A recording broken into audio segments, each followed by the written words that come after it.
For centuries and even probably much longer than that, a summer tradition for many First Nations was the powwow. These celebrations were almost stamped out at one time due to the Indian Act, but today they're thriving and amongst the most treasured gatherings of the season. Joining us now for more, journalist Charnel Anderson, who covers First Nations issues for Ontario Hubs. Welcome. Hi. All right, so everyone watching this has likely heard of powwows, but what do people need to know about what actually happens there? Right. So in their essence, a powwow is a celebration of Indigenous culture. And sometimes the customs vary between regions, but for the most part, you're going to experience singing and dancing. There's drumming, as well as food and craft vendors. Now, the powwows tend to be staggered throughout the summer. So on various weekends, people will travel around the province and they'll hit up the powwow circuit. And there's two different kinds of powwows. So there's a traditional powwow and a competitive powwow.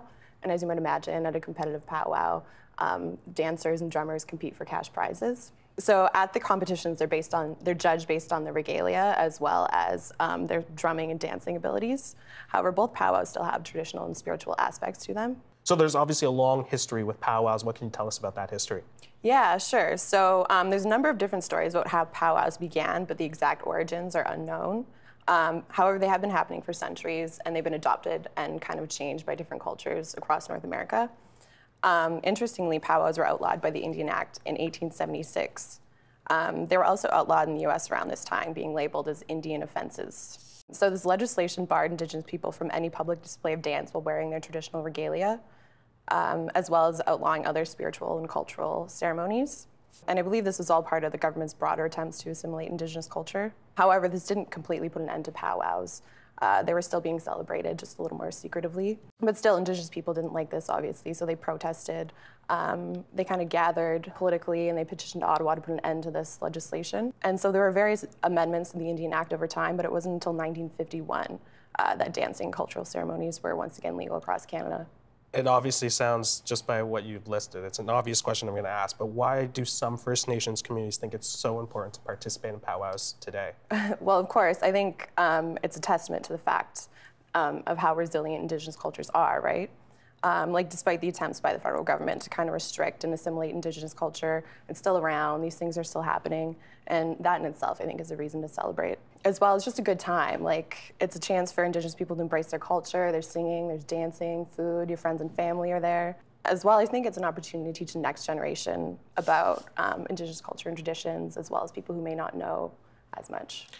If someone wanted to attend a powwow, what do they need to know before going to one? Right. So I think the first thing to know is that everyone is welcome at a powwow. As much as they're about celebrating Indigenous culture, it's also about sharing the culture with other people, right? Amongst the different types of dancing that happen, there's usually what's called an intertribal dance. So that's where Indigenous and non-Indigenous people are invited into the dance arbor to participate in the dancing. And as I mentioned earlier, traditions are different across regions. But the trick is just to listen to the master of ceremonies. That'll be your guide. They're going to tell you what you need to know. And because it's just mainly about being respectful, just like anything else, right? I should also mention that drugs and alcohol are not permitted. Normally dogs aren't allowed because they can cause trouble. And there's only certain times that photographs can be taken, for example, not during sacred ceremonies. But if you just listen to the master of ceremonies, you're going to be fine.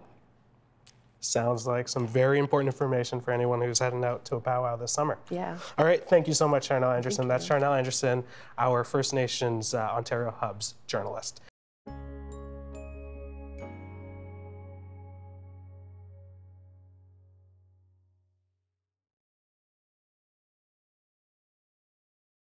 The Agenda with Steve Paikin is brought to you by the Chartered Professional Accountants of Ontario, helping businesses stay on the right side of change with strategic thinking, insightful decisions, and business leadership. Are you on the right side of change? Ask an Ontario CPA.